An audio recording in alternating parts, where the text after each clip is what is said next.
আমাদের pre winder বলি ভাইয়া। ভাই প্রি ওয়াইন্ডারে আসলে একটা জিনিস বুঝতে আমাদের সবসময় অসুবিধা হয়, যে হচ্ছে মানে ইয়ার্ন তো কিন্তু আগে জড়াই রাখে তারপর ছেড়ে দেয় ওইটা, এটা এখানে এটাই হয় যে ইয়ার্ন জড়ানো আর ছাড়ানো, এটা এত অল্প সময়ের মধ্যে কীভাবে হয় ভাইয়া? আপনি একজন মাইক্রোসফট দেখেন, যদি আপনার যে মাইক্রোমিটার কত হাজার অ্যাকচুয়ালিতে মানে 1000 ভাগে কতটুকু হয় এটা কি সম্ভব? এটা তো না অনেক কম, অনেক ওগুলো যে সম্ভব হবে এগুলো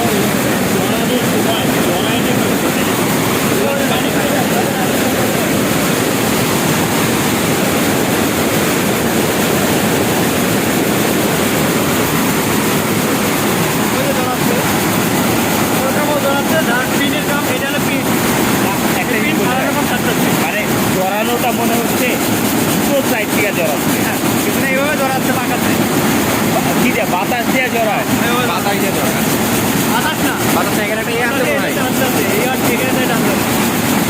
ভাই। এখানে হচ্ছে বিষয় হচ্ছে কি, এটা আসলে কি করতেছে এই জিনিসটার কাজ, এটা টেনশন আছে টেনশনটা কীভাবে কন্ট্রোল করছে? এটা না, এটা হলো ওই কুদানো টেনশন দিয়ে ধরে রাখে, এটা যখন না চলে এটা টেনশন দিয়ে রাখে, কিন্তু এখান থেকে বাইর না হয়। ও আচ্ছা আচ্ছা, এটাকে একটু আস্তে চালায় দেখানো যাবে প্রি ওয়াইন্ডারটা। ট্রেনিং এটা আছে, এটা টেনশন তাই তো ভাইয়া? টেনশন দিচ্ছে, এটা ওর ট্রেনিং, কতটুকু আপ দেবে কতটুকু ডাউন দেবে, এটা টেনশন আছে ওর। এটাকে একটু আস্তে চালানো যাবে প্রি ওয়াইন্ডার, হ্যাঁ এই প্রি ওয়াইন্ডারটা কি একটু আস্তে আস্তে চালানো যাবে নাকি? এটা একই স্পিডে করে, তাহলে আরও বাড়াবেন তাহলে ও স্লো হবে, হ্যাঁ হ্যাঁ যতগুলো এগুলো বাড়াবেন অত স্লো হবে, আর তাছাড়া এটা আলাদা করে স্লো করার অপশন নেই। তো এইগুলো কি করতেছে আসলে?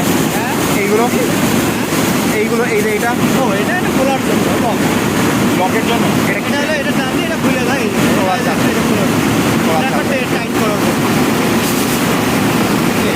ক্লোজ দিলে এটা বোঝা যাবে এইটাই, এর কোনো ক্লিয়ার নেই। আর ওইটা ওই যে আলো জ্বলতেছে ওটা কি সেন্সর? না ওর সেন্সর, সেন্সর, ওটার কাজ কি ইয়ার ছেড়ে গেলে ডিরেক্ট করা মানে বলা? ওটা এখন এখন সমস্যা আছে ওটা, হ্যাঁ। অনেক সমস্যা হবে। এই সমস্যাটা কিসের জন্য হচ্ছে? যেমন সেন্সরে ডিরেক্ট করতেছে এই কারণে, সুবিধা নাই সুবিধা নাই এই কারণে। করতে হবে, নাহলে ওটা সেন্সরটা ডিরেক্ট করতে হবে। এই যে দেখেন এরকম থাকে, ঠিক আছে, তাহলে তো সেন্সরে ডিরেক্ট করতে হবে। আচ্ছা আচ্ছা, তার মানে এই যে এগুলো তো সব ইয়ারের জন্য। এয়ারই কাজ করতে হবে। আচ্ছা, এখানে যে সেটিংগুলো, এগুলো আপনার সুবিধা ঢোকার ধরে কিন্তু বাইরে হয়ে যায় না, তখন এটা সুবিধা ঢোকানোর জন্য। ও আচ্ছা, মানে ইয়ার দিয়ে ঢোকানোর জন্য। আচ্ছা, টাইমিং আছে, টাইমিংয়ে কাজ করতে হবে। টাইমিংটা একটা ছবি নিলাম। এগুলো কি ভালভের জন্য? এটার জন্য এটা এটার জন্য, আর রিলে ভালভগুলোর জন্য টাইমিং। রিলে নজল হলে এই যে এটা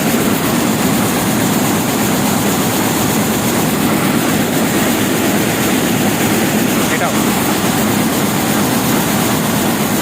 তারপর এটা আরপিএম, এটা একটা আবার টাইমার হবে, এটা হবে এটা একটা টাইমিং, ভালো টাইমিং সব স্টার্ট হচ্ছে 70 ডিগ্রি থেকে, 70 ডিগ্রি থেকে স্টার্ট হচ্ছে। সব ওপেন হচ্ছে, আরও ওপেন হবে, এই নজল ওপেন হবে, মেন নজল ওপেন হবে, সব এতে বেসিক ট্রেনিং আছে এগুলো, আমি সেটিং করতে পারবো। আর এখানে কোন জায়গায় কোন সেন্সরগুলো আর কোন জায়গায় কোন নজলগুলো আছে তো দেখাই দেন। এটা হলো এই নজলটা কাজ করতে হবে, আচ্ছা আচ্ছা, এটা নজল, এই নজলটা।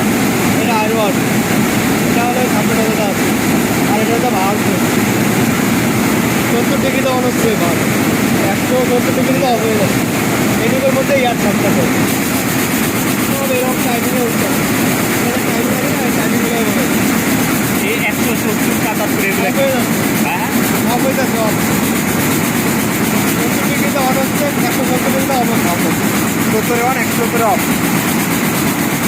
আচ্ছা ভাই একটা জিনিস, এইটা তো বুঝাচ্ছে যে পিকটা কখন কই গেছে তাই না? হ্যাঁ এটা সুতরাং যাচ্ছে লাস্ট 300 যায় রিলে নজর থেকে বের হয়ে যাচ্ছে। এখন একটা কথা আছে, মনে করেন এটা 70-এ শুরু হয়েছে, 170-এ যে অফ হয়েছে, কিন্তু এটা তো 170-এর পরেই পাস করে গেছে, কারণ এটা খুবই অল্প ডিগ্রি লাগছে দেখা যাচ্ছে। তাহলে যদি 100 ডিগ্রিতে অফ করে দিলে হতো না, কারণ 30 ডিগ্রি এটা করছি না কেন? তাহলে সেটা না করে 170 ডিগ্রির মধ্যে খোলা রাখতে হবে, তাহলে তো আবার বেশি বাতাস কমে গেল। তাহলে বেশি এটা নষ্ট কেন হলো, করছি না? হ্যাঁ 100 ডিগ্রিতে কেন করতেছি না, 170 ডিগ্রি পর্যন্ত কেন রাখছি? না, এটা তখন ফিলিং করবে। এটা হলো স্ট্যান্ডার্ড সেটিং। আপনি যখন এই জুতোটা পলেস্টার জুতো সাথে গেরে জুতো কিন্তু চলে না। ফলে পলেস্টার জুতোর সাথে গেরে জুতো কি একটা হয়? হয় না। পলেস্টার জুতোটা প্রেশার বেশি লাগে, জিনিসটাকে এয়ার pressure, প্রেশার এয়ার বেশি লাগে। এই ক্ষেত্রে ধরনের বাড়াই দিতে হয়। এটা এক নম্বর কালার, 3 নম্বর, 4 নম্বর। আর এখানে 2 নম্বর আছে। এটা হলো জায়গায় জায়গায় বেশি আছে। এটা 65 ডিগ্রি দেওয়া আছে, কারণ প্রেশার বেশি দেওয়া আছে। 110 আছে। কটনের জন্য না ভাইয়া? হ্যাঁ, কটনের জন্য। কটনের জন্য তো তাইলে আরো বেশি লাগলো না? পলিস্টারে 70 অন করতেছিলাম, কটনে আরো আগে অন করতেছি কেন? আগে ওটা প্রেশার বেশি আরো হবে। যত নিচে নামবে তত প্রেশার বেশি হবে। প্রেশার বেশি হবে, তার মানে কটনে প্রেশার লাগে। কেন কটনে? আপনি যেমন পলেস্টার পলিস্টারে কি কম প্রেশার লাগে? বেশি লাগে। কটন হলেও তো ওটা পলেস্টারের ক্ষেত্রে এটা এটা পলিস্টারের, কিন্তু এখানে যে কটন দেখা, কটন লেখা আছে, পলেস্টার লেখা নেই। এটা সমস্যা নেই। এই যে 1 নম্বর কটন, আর 2 নম্বরে গেলে ওটা ডাবল দেবে। এটা খরচে লেখলে হয় না লেখে, এটা মানে সোজা কথায় আমি যখন কটন ইউজ করবো তখন আমার যত প্রেশার লাগে এটার কোনো নির্দিষ্ট না। এটা দিলে কি হয়, আপনার বুঝতে ভালো হয়, না দিলে কোনো সমস্যা নেই। এইটাই এইখানে কটন লিখতেই কিছু না, আপনি তাহলে লেখা চেঞ্জ করতে পারেন। এটা এখানে 175 থেকে, ওটা 70, এটা 175। এটা প্রেশার বেশি লাগছে না। আরপিএমও কম আরপিএম বেশি দেখতেছে। আর এখানে ধরেন আরপিএম 500। ভাই এই যে লাইনগুলো ডিফ্লেকশনের কারণ কি? একটা ইয়েলো লাইন, একটা রেড লাইন। হ্যাঁ, এটা ইয়েলো লাইন একটা স্ট্যান্ডার্ড, আর এটা হলো ডিটেক্ট করতে হবে লাইনটা ঠিক আছে কিনা। ও আচ্ছা আচ্ছা। এটা নিচে নামতে হবে, আপনি চাইলে মানে কম বেশি যদি দেখেন আপনি উপরে চলে যায় তাহলে কম হবে, আর নিচে নেমে আসলে বেশি হলো। এখন ইয়েলোর সাথে একটা অ্যাডজাস্ট। তার মানে ঠিক আছে বেশি। কম বেশি হলে তো কাজ করতে হবে। এইগুলো কি বোঝাচ্ছে? এগুলো দিয়ে কাজ করার জন্য এগুলো অটোমেটিক গিয়ার ফ্লো নেয়। অটোমেটিক। অটোমেটিক এয়ার গিয়ার নিচ্ছে, এখানে টাইমে অটোমেটিক মাইনাসে উঠবে, মাইনাস প্লাস অ্যাডজাস্ট করে নেবে। মাইনাস প্লাস অ্যাডজাস্ট করে দেখেন এখানে এই যে মাইনাস দেখছেন, মাইনাস 5 ডিগ্রি, হ্যাঁ, এটার মানে কি? মানে আপনি স্ট্যান্ডার্ড যা দিচ্ছেন না, ওর থেকে যদি একটু প্রেশার বেশি হয় ও মাইনাস করে নেবে, মানে যেটা Plus দিচ্ছে minus তার করে থেকে দেবে। বেশি হলে প্লাস মাইনাস করে দিচ্ছে। কত কাজ করে নেবে, ওটা সবগুলো অটো উঠতে চলে। এটা একটা ছবি তুলে। তার মানে হচ্ছে এটা স্ট্যান্ডার্ডে নিয়ে আসার জন্য হ্যাঁ। অটোমেটিক যে কাজ, এই সিস্টেমটার নাম কি? ইভিসি কি? অটোমেটিক গিয়ার ফ্লো আছে এটা। Automatic air flow. এটা সম্পূর্ণ হয়েছে ওরা, আর এটা দিলে ও স্ট্যান্ডার্ডে কাজ করবে। একটা জিনিস মনে করেন যে যান কাউন্ট কম বেশি করার সাথে সাথে তখন আমার এই এয়ার প্রেশারটা কম বেশি কেমন হয়? মানে কটনের ইয়ার্ন যদি চিকন হয় তখন কি এয়ার প্রেশার আমার বেশি লাগে, কম লাগে? আর ইয়ার্ন যদি মোটা হয় তখন কি এয়ার প্রেশার বেশি লাগে? কিন্তু একটা জিনিস মনে করেন যে পলিস্টারে তো আমাদের এয়ার প্রেশার বেশি লাগে, কারণ হচ্ছে পলিস্টার ফেব্রিকটা বেশি স্মুথ হয়, বাতাসে ভরসা লাগে না, এই জন্যে এয়ার প্রেশারটা বেশি লাগে। লাইট বেশি লাগে, কত বেশি লাগবে, অনেকটা কত কম বেশি লাগবে। এটা মাথায় রাখবে, অনেকটা বেশি লাগবে। আরপিএমও কমাইতে হবে, আরপিএম বাড়াতে না দেওয়া যাবে। কটনে 500 চালাইতেছে, আমি যদি 20 চাই চালাইতে পারবো না।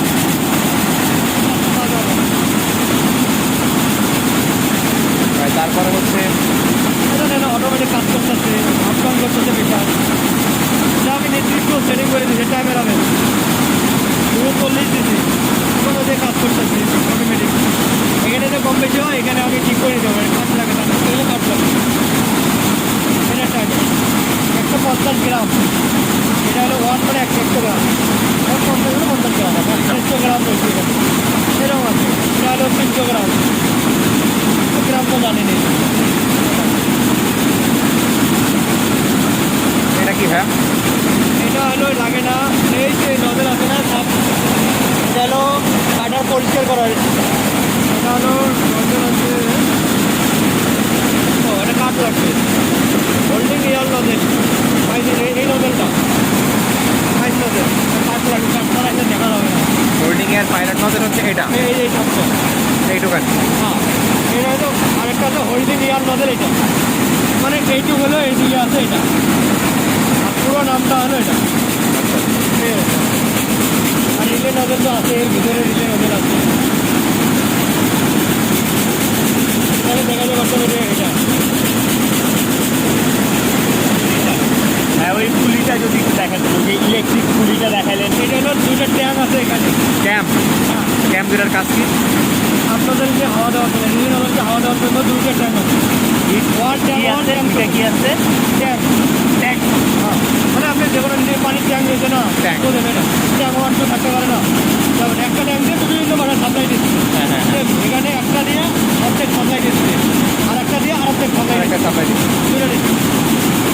এটা হলো নজরের উপর যে মাঝখানে আছে, ওই জায়গাটা আর আছে। ওই নজরটা। ওই একটু দেখাতেন।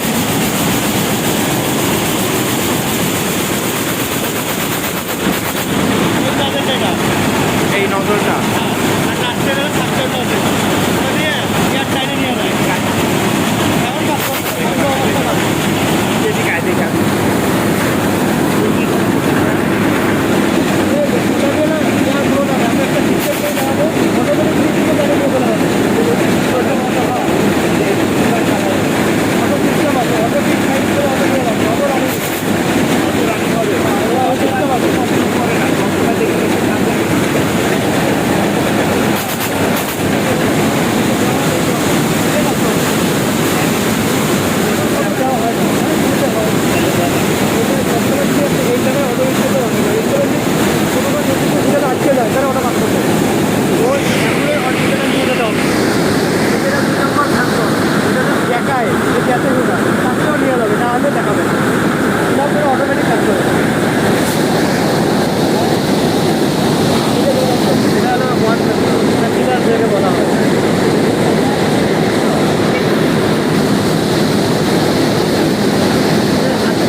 ছেড়ে দিবা। বাড়ি গেলে ছাড়িয়ে দেবে, চালাতে পারবেন। অনেকগুলোতে পিন পিন থাকে না এই ড্যাম্বলে? অনেকগুলো ড্যাম্বলে পিন পিন থাকে না? পিন টাইপের থাকে না? আচ্ছা ভাই, আমার কোশ্চেন হচ্ছে আমরা এই সেলভেস মানে কাটার ইউজ না করে সেলভেস মানে আমরা এটা কেন ইউজ করছি? এটা চালক ফিটিংটা এটা একটু অন্যরকম না ওইটাই? দেখাচ্ছে, এটা করে লাগাবো, ওটা দেখাবো।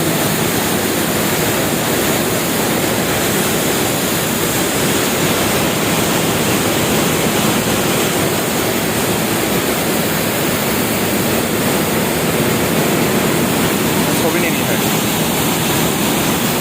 এটা ছাড়া আপনি কোনো কাপড়ে বানাতে পারবেন না। কাপড়ে বানাতে পারবো। বানাইতে পারবেন না। এখানে বো অ্যান্ড বায়াস যেই প্রবলেমটা হয়, হ্যাঁ, বো বায়াসের একটা প্রবলেম হয় না যে ফ্যাব্রিক কার্ল হয়ে যায়, ফ্যাব্রিক এরকম ব্যাকা হয়ে যায়, দেখা হয়ে যায়। Fabric হ্যাঁ, এর- এটা না দিলেই তো ওটা পুরো হয়ে যাবে। এটাতে কন্ট্রোল করে কীভাবে আসলে? এটা যখন আপনি এভাবে সেটিং করবেন না, এটাকে এইদিকে পুরো অ্যাঙ্গেল হয়ে যাচ্ছে। হ্যাঁ এখানে প্রতিটা কাটা হয়েছে, কাটার মধ্যে ঢুকে ঢুকে যাচ্ছে। হ্যাঁ হ্যাঁ, ঢুকে যাওয়ার কারণে টান দেয়। এই যে এখানে ল্যান্ড ডিগ্রি করা আছে এটা। হ্যাঁ এখানে সোজা থাকবে না, সোজা যাবে, এখানে ল্যান্ড ডিগ্রি আছে। হ্যাঁ আপনি হ্যাঁ, এইভাবে লাগাবেন, আপনি এইদিকে কাপড়টা টেনে অনেকটা এদিকে টেনে টেনে ধরবে আর কি। হ্যাঁ সোজা রাখবে, তখন চলবে না। যখন এটা সেট না করবে, তখন তো কাপড় এইদিকে চলে আসবে। তখন তো দেখুন, বারো গেলে সব কিছু ছেড়ে যাবে। আচ্ছা, এখানে ওই যে কয়েকটা যে সেন্সর, এটা কি করে সেন্সরটা? এটা তো টেকআপ রোলার সেন্সর। টেকআপ রোলারে যদি কোনো কিছু পড়ে, তাকে অটোমেটিক মেশিন বন্ধ করে দেবে। আচ্ছা, টেকআপ রোলের অটোমেটিক মানে কি করতে পারে ভাই আসলে? মানে আমি দুজনের পেঁচাই গেল, এটা গেল আপনার, ও আচ্ছা আচ্ছা, এটা অটোমেটিক বন্ধ করে দেবে। তখন এখানে দেখাবে, টেকআপে কিছু আসবে। দেখাবে কিছু। আচ্ছা আচ্ছা, আর এগুলো তো আমাদের রিলে নজল, এগুলো সবই রিলে নজল। এটা হচ্ছে, এটা কি ভাই আসলে? ওইটা কি স্টার্ট নাকি? এটা গাইড বার স্লাইড বার। এটা গাইড বার। এটা গাইড বার বলে, কিন্তু নাম অন্য, এটা এক্সাম্পল বেস বলে। এখন মেশিন এখন না, এখানে বেস পাবেন না। মোবাইল, আপনার মোবাইল এক নাম, আমার মোবাইল এক নাম, হ্যাঁ হ্যাঁ, আপনার সাথে নাম মিলবে না কিন্তু বেস হয়ে যাবে। এটা গাইড বার আছে, আপনার এখানে স্লাইড বার আছে। এটা ফ্যাব্রিকটাকে সাপোর্ট করে অনেকটা। ধরে রাখার জন্য।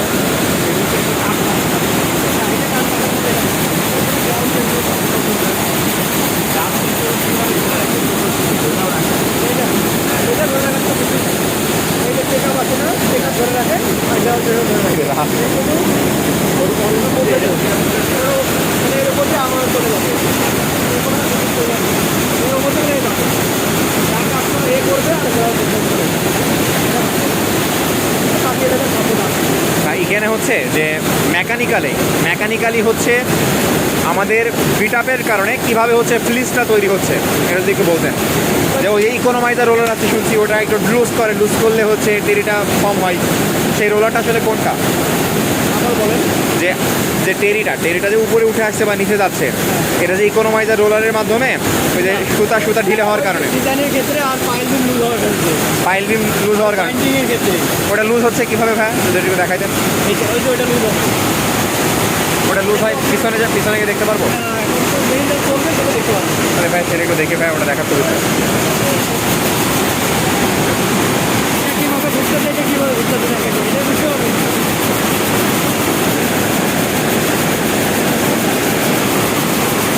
একইভাবে তো মানে এটা তো ঘুরতেছে বলতে এটা দেখতেছে সরতেছে, টাইমিংটা দেখেন আপনি কোনটা টাইমিং বেশি ঘুরতেছে না আস্তে। এটা দ্রুত ঘুরতেছে, এটা আস্তে ঘুরতেছে। এটা ফেব্রিক হয়ে যাচ্ছে আর ওটা হলো পয়েন্ট উঠেছে এটা। হ্যাঁ, এটা পাইল তৈরি করতেছে। কিন্তু ভাই এটা শুনছি বিট আপের সময় টেক ডাউন স্পিড কমে যায় আর একটা রোলার সামনের দিকে সরে যায়।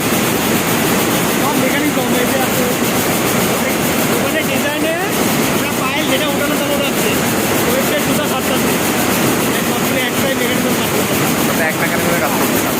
তার মানে ভাই এখানে তো মানে এটা দ্রুত ঘোরানোর কারণে তাহলে পাইলটা হচ্ছে এর লুজ দিচ্ছে, এর কাম হলো লুজ দেওয়া, ডিজাইনের কাম হলো আপডাউন করা, ওর কাম হলো ছাড়া, আচ্ছা ওর কাম হলো ঢোকা। আচ্ছা, এই কারণে বাইন্ডিং যখন হয়ে যায় তখন পাইলটা টাইট হয়ে যাবে। আর ভাই এটা কি করতেছে? এটা এভাবে সামনে পিছনে মুভ রাউন্ড এটা মুভমেন্ট না করলে তৈরি উঠবে না, টেরি উঠবে না। এই সবগুলো একসাথে না হলে কোথায় হবে? ভাই এটার মুভমেন্টের কারণে টেরি কি কারণে উঠছে?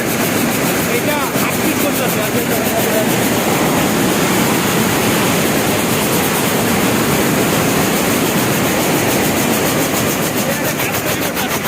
জি ভাই দেখো যে দুইটা পিক দেওয়ার পরে ফুল পিক আপ হয়, ওটা ওই রোলারটা কেন করছে?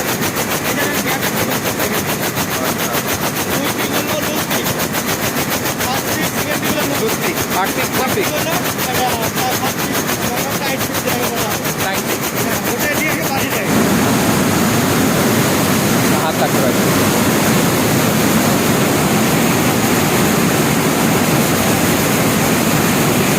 এখন লুজ পিকে আছে, ওটা পিছনে আছে, মানে ও সাথে সামনে যাবে, এ বাড়ি দেবে, বাড়ি পাইল উঠে যাবে। পাইল উঠে যাবে। এখন পাইলের ভাঁজ হয়ে আছে, ওখান থেকে একটা ঘুরে আসবে, এ চলে যাবে এদিকে, এর যেটা দিয়ে এটা করবে, মানে সবার কাছে সবাই করবে। সবাই করবে। কোনো একটা Just কম্পিটিশন এখানে টেনশনটা লুজ থাকার কারণে উঠে যাচ্ছে বা নিচে নেমে যাচ্ছে। আর আমরা ফুল বিট আপ দিচ্ছি, ফুল বিট আপ দেওয়ার কারণে ওটা হচ্ছে, মানে ফুল বিট আপ দিচ্ছি ওই যে ওটার মাধ্যমে আপনি টেনশন কম দিলেও পাইলট করবে, ভাই বুঝবে না, আপনি কম দিলেন টেনশন দিলেন না, উঠবে না, মানে ফ্যাব্রিকের tension, take down tension, tension না দিলে উঠবে না। টেনশন বেশি থাকা লাগছে। আমার পাইল টেনশন বেশি দিলে উঠবে না, পাইল টেনশন যেহেতু প্রয়োজন অতিরিক্ত হবে। তাহলে ভাই এই অভারা জিনিস কন্ট্রোল কী করা হয়? ফাইল হাইট, ফাইল লেন্থ এগুলো কন্ট্রোল করা হয় কীভাবে তাহলে? সব এখানে স্টেক আছে, স্টেকের আমাদের পাইলটি কত লাগবে, আচ্ছা তারপরে পাইল পাবে।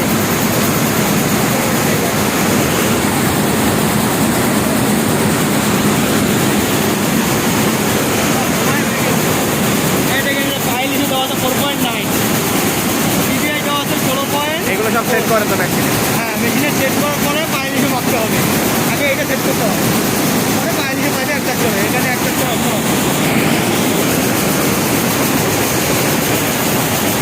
এটা হচ্ছে পাইল ফাইল লেন্থ বলতে তো ফাইলের লেন্থ, হ্যাঁ, পাইল হাইট হাইট আলাদা, লেন আলাদা। লেন্থ হচ্ছে ফাইলের দৈর্ঘ্য কত? আপনার 1 ইঞ্চিতে কতটুকু দৈর্ঘ্য, 1 ইঞ্চিতে হ্যাঁ, লেন কতটুকু হয়, ফাইল রেশিও বলতে ভাই 1 ইঞ্চিতে, হ্যাঁ, আমি 1 ইঞ্চিতে 4.9, 1 ইঞ্চিতে 4.9 এটা 4.9 ইঞ্চি, 1 ইঞ্চিতে 4.9 ইঞ্চি হওয়া লাগবে, এটা হচ্ছে ফাইল রেশিও। হ্যাঁ, এটা 1 ইঞ্চি নেবেন, 1 ইঞ্চিতে কাটলে সেটা আমার 4.9 হওয়া লাগবে।